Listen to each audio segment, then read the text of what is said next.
Hey folks, my name is Nick Chang, and today I'm going to be presenting on goal-free evaluation. To kick us off, I chose a quote from the goal-free evaluation founder, Michael Scriven, that sums up the core logic. The game's final score is what counts, not good intentions. So first things first, what is goal-free evaluation? According to Scriven, goal-free evaluation is any evaluation in which the evaluator is blinded from the program's stated goals and objectives to find out what the program is actually doing without being cued as to what it is trying to do. The gist is relatively simple. Later scholars have refined this definition a bit, but the gist remains simple. Don't use goals, collect data about what changes the evaluand is potentially causing, and use that data to determine what the actual effect of the evaluand is. Quick note, outside of quotes, I will be trying to use the word shielded rather than blinded, but conceptually they are identical. Now that we know what GFE is, let's talk about why we would use it. When Scriven proposed goal-free evaluation, goal-based evaluation was the way evaluation was done. Goal-based evaluation was based on simple logic: identify the stated goals of the evaluand, measure the progress towards those goals, and assess the success based on the extent to which those goals were achieved. But Scriven saw some problems with this approach. Primarily, he was concerned that if evaluators are given a set of goals to measure, they are likely to ignore the rest of the effect the evaluand had. This would create a goal bias that narrows the scope of the evaluation and sets up the evaluator to fall into confirmatory bias traps due to their expectations around the goals in the evaluand. Additionally, some evaluants have unusable goals, goals that are too vague, goals that conflict, goals that are too grandiose to operationalize, and sometimes the goals were just never written down. Scriven proposed goal-free evaluation as a solution to all of these problems. Scriven proposed that rather than measuring success against the intended outcomes, evaluators should seek to simply measure the change before and after the evaluand. By ignoring the goals and focusing simply on the change the evaluand introduces, goal-free evaluation avoids goal biases, increases the likelihood of finding unintended outcomes, and is still usable even when the goals are unusable. Scriven's original goal-free evaluation work provided a few notable conceptual improvements over goal-based evaluation, but he continued to work on it and improve it and refine it himself. By 1991, goal-free evaluation had what is essentially a four-step process for performing it. First, recruit or designate a goal screener or shielder whose job it is to filter out any information that would indicate the goals of the evaluand. Then the evaluators will work to identify all outcomes, positive and negative.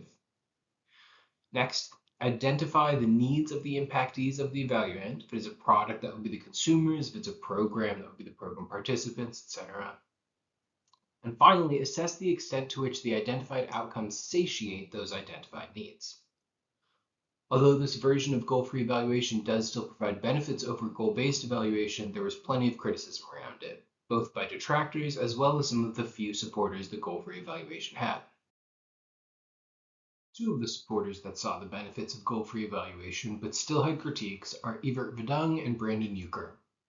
Verdung came first and looked at Scriven's goal-free evaluation and essentially argued that performing a needs assessment will reintroduce the goal bias, the narrowing of evaluators' attention, and the rest of the problems Scriven was trying to fix. He also proposed that evaluators should focus on ensuring the identified outcomes are attributable to the evaluand and not a product of the context or environment the evaluand exists within. Euchre agreed with Verdung's improvements, but believed there was still a crucial missing piece: a way to operationalize and guide practitioners in performing goal-free evaluations. His solution was to create a set of principles that are designed to guide goal-free evaluators in conducting their evaluations.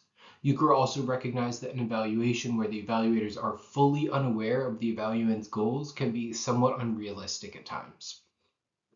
To address that, he created a new term: goal-dismissive evaluation. Before we look closer at goal-dismissive evaluation and the other types of goal-free evaluation, let's look at Euchre's principles. Euchre's principles essentially mirror Scriven's four-step process, but are more clearly articulated as a guide to practitioners. These principles are: identify relevant effects to examine without referencing goals and objectives, identify what occurred without prompting of goals and objectives, determine if what occurred can logically be attributed to the program or intervention, and finally determine the degree to which these effects are positive, negative, or neutral. These principles are not a huge departure from Scriven's thinking. However, being articulated as principles for performing goal-free evaluation provided practitioners with a far cleaner and clearer roadmap than Scriven's goal-free evaluation articles. In addition to articulating the principles, Euchre also recognized the difficulty and cost in performing a pure goal-free evaluation. Goal dismissive evaluation was created to account for that difficulty and cost, and other real-world factors that sometimes make it impractical to fully shield evaluators from the goals. Put simply, goal dismissive evaluation is one in which the evaluators may be aware of the goals but do not hinge their data collection or outcome analysis on them. Euchre's definition of goal dismissive also includes any other approach that does not explicitly center goals as a guiding force in the evaluation. Here, I also lay out the other types of goal-free evaluations in a matrix. Although none of the goal-free evaluation scholars have laid it out this way, it seems to me that within the various types of goal-free evaluations, there are essentially two dimensions: the extent to which we allow goals to influence the evaluation, and the method by which we manage that extent.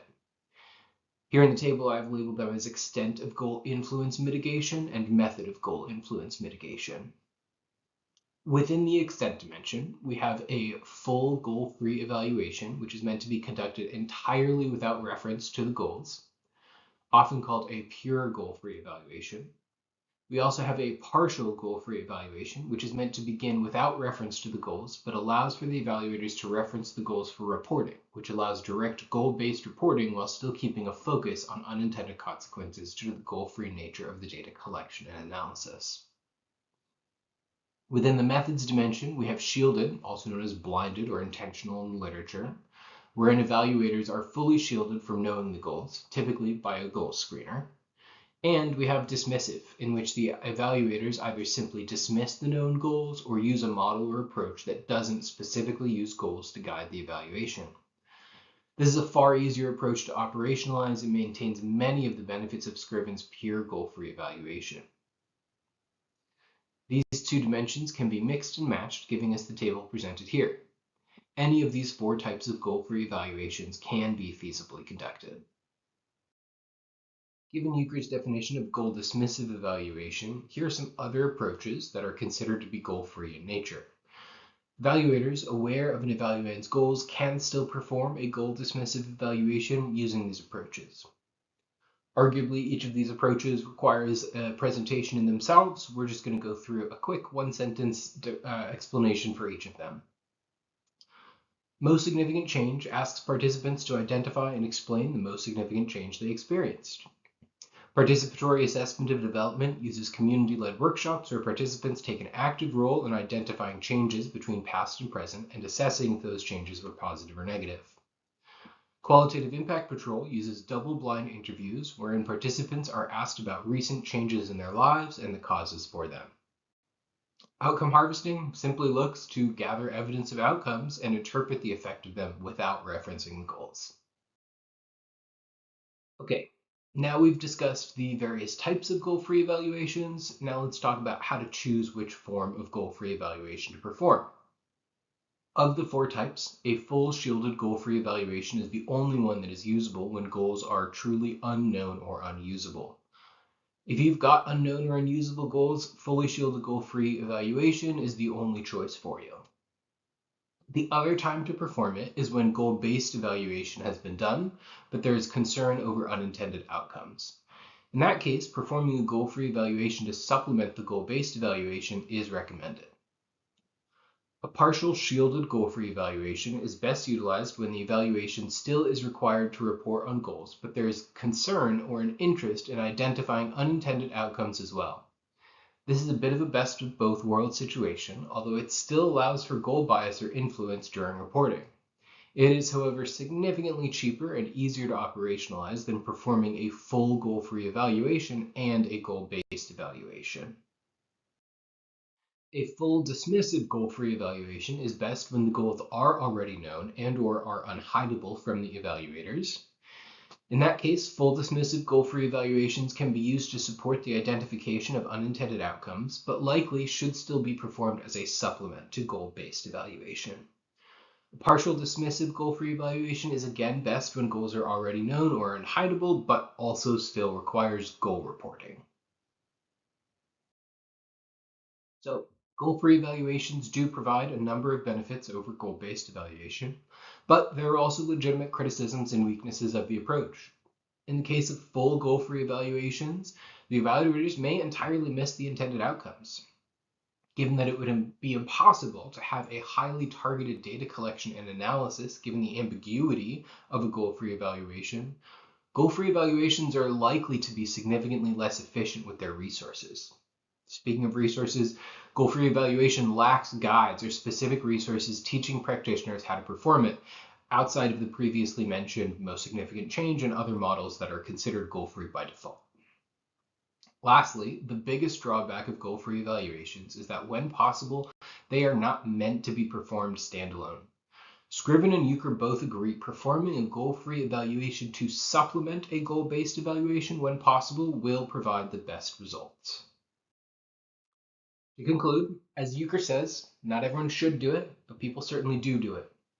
Goal-free evaluation is not meant to replace goal-based evaluation and become the form of evaluation everyone performs, but it does fill an important gap, and it allows us to still perform an evaluation when goals are unusable, and it also provides a framework to look for things that other evaluations might miss.